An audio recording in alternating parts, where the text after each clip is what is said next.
All right, man. Lawrence Okolie made some wild comments about Eddie Hearn. All right. Yeah, he made some, wild comments. And now, what makes the comments, uh, what makes the comments so wild is that his dad once said something a couple few years ago about being a slave trader or something, doing like a Dillian White press conference or whatever it was.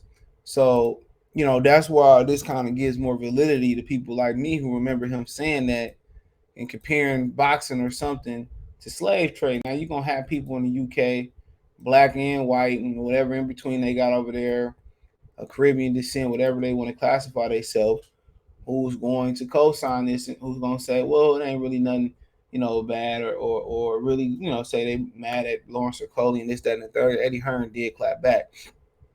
But he says that Lawrence Okolie brutally compares promoter Eddie Hearn to a plantation owner. Now, Eddie Hearn did reply back, and he sounded like he kind of mad because he got one more fight with Eddie Hearn, but Sky Sports, according to Eddie Hearn, wants to make Lawrence Okolie the face of Sky Sports boxing. All right. And apparently he probably going to, sign with somebody else. And, Eddie Hearn, he mad because he got one more fight left and he can't get to that bag just yet. And now when you make those comments with Eddie Hearn, and he probably looking at the type of money, he said, Eddie Hearn said they got the proposal, and it says on the front of the proposal that, they want to make Lawrence Okolie the face of Sky Sports. And he probably looking at the proposal, and he probably had somebody else got in his ear, and they said, well, you cut Eddie Hearn out and go over here, you'll make more money, this, that, and the third. And he got one fight left, and he mad at Eddie Hearn. That's what it sounded like, but to court Eddie Hearn. So he said earlier today, this was a few days ago, a couple days, 3 days ago. Earlier today, WBO Cruiserweight Champion Lawrence Okolie posted 3 tweets in quick succession, now all deleted, but we have the photo evidence, brutally comparing his promoter Eddie Hearn to a plantation owner. I don't know why people delete it. This screenshot is around, it ain't going away.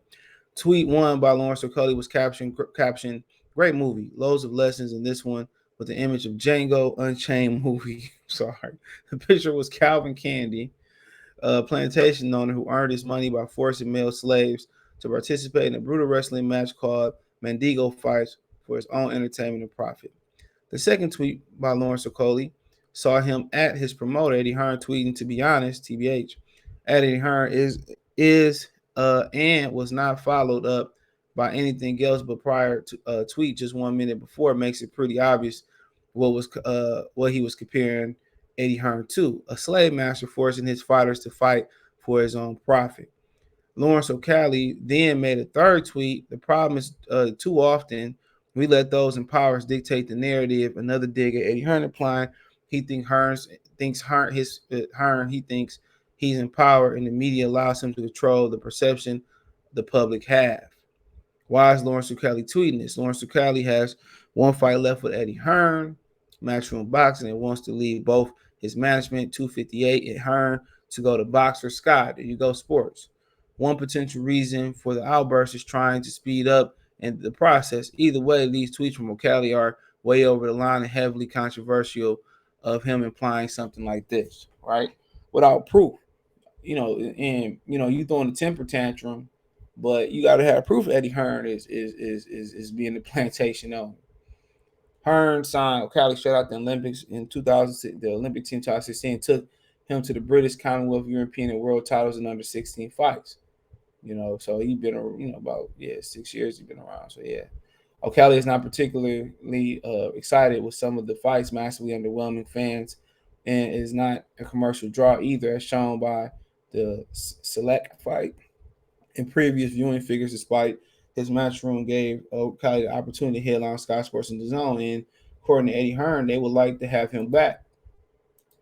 So they want to have him make him the face of Sky Sports. So that probably mean a jump to heavyweight. Don't nobody care about cruiserweight though. I don't know how y'all feel over there in Europe about it, but in America, don't nobody care about cruiserweight. But Eddie Hearn can tie him up even longer. He can say, "Wow, we're gonna wait on this third fight." He has your career in control. He could just wait on that third fight, that last fight, and you just be ass out. So, but then again, that would kind of be feeding into the perception that Okolie is saying. They also paid up for Okolie to have his world title shot in the UK with no fans. In February, they delivered a top 10 cruiserweight on Sunday event that did not perform well and were actively trying to make a big fight for Okolie for the second half of the year, even though they knew Okolie only had one fight left and was planning to leave. So there you go. You know, he just frustrated. He see the money. He see the opportunity over with Ben Salam in boxing. And he just frustrated and he just said something that he shouldn't have said. You deleted it, keep it up. Stand on that. Stand on that. Stand on it.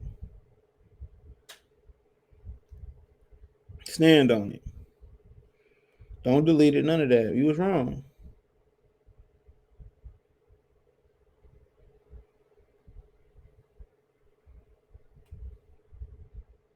But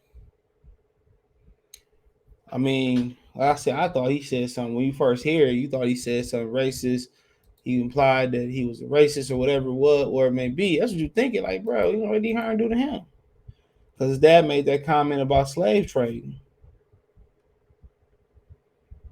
So you probably thinking like, man, Eddie Hearn said what? And now this hurts his reputation a little bit.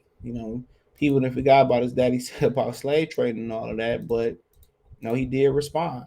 Hold on. He did respond. He's got one fight left with us. So I was very disappointed with his comments because, again, we've always backed him, and I feel like we've done an absolute unbelievable job. He's the fighter; he deserves all the credit. But we have helped him change his life. And if we would have sat down when we started this journey together, knowing that at this stage in his career he'd be here, he would have earned this amount of money, and he'd be having 2 defences of his world title, having won British, Commonwealth, and European titles, I think he would have thought that would be an absolute dream come true. So, like I said, he has a fight left on his contract. We're talking to his team. His lawyers acknowledged they have a fight left on a contract, and we'll see where it goes. Good for you to work with him after that?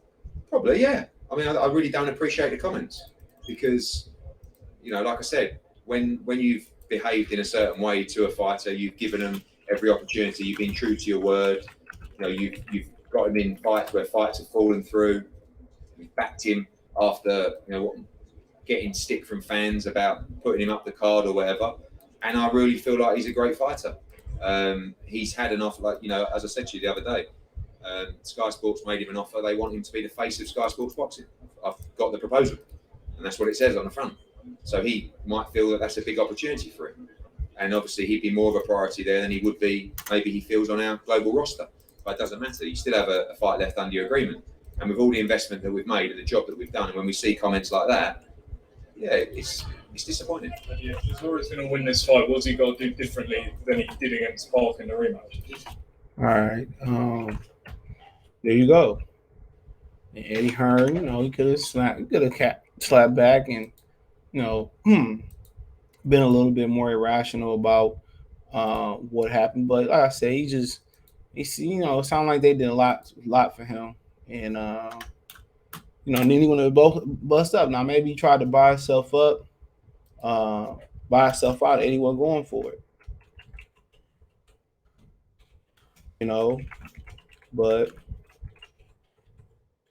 maybe that's what it was. He tried to buy himself out, and it just maybe Eddie was like, no. So I said before, it is what it is, man, and those strong accusations, but you know what? It is what it is. Stand on it. Stand on it. That's all you can do. That's all you can do. That's all you can do is stand on it.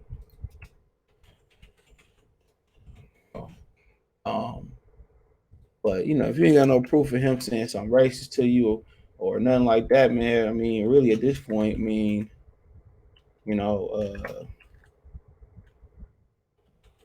don't say nothing. That's what I say. Don't say nothing. I'm surprised. No, this is a time. Excuse me. This is a time where you speak up and say something. Right. This is a time where you read the article, you do the stuff, and you speak on a current news. All right. But or it ain't no reach in this video. I mean, you take the facts, and it's time you got to talk about race. And if he ain't got no proof of Eddie Hearn, you know, saying nothing, saying nothing to back up these, and it's just about you getting free, then yeah, you can't really reach it. Ain't no reaching this. But it is what it is. Let me know what you girls and guys think. Thumbs up the video, share the video, subscribe to the channel. Next subscribe button is the bell icon button. Hit all notifications, increase your chance to get notifications. We go live and drop a video. Financially, want to support the channel? Cash App, $ CJ Good 313, Venmo CJ Good 313, PayPal link in description. Hit the link trees, the first in the description. Find me on Twitch, Twitter, Instagram, Spotify, Anchor, Cash App, Venmo, PayPal. Amazon Music, Google Podcast, the whole nine. Appreciate the love and support. Let me know in the comment section. Peace.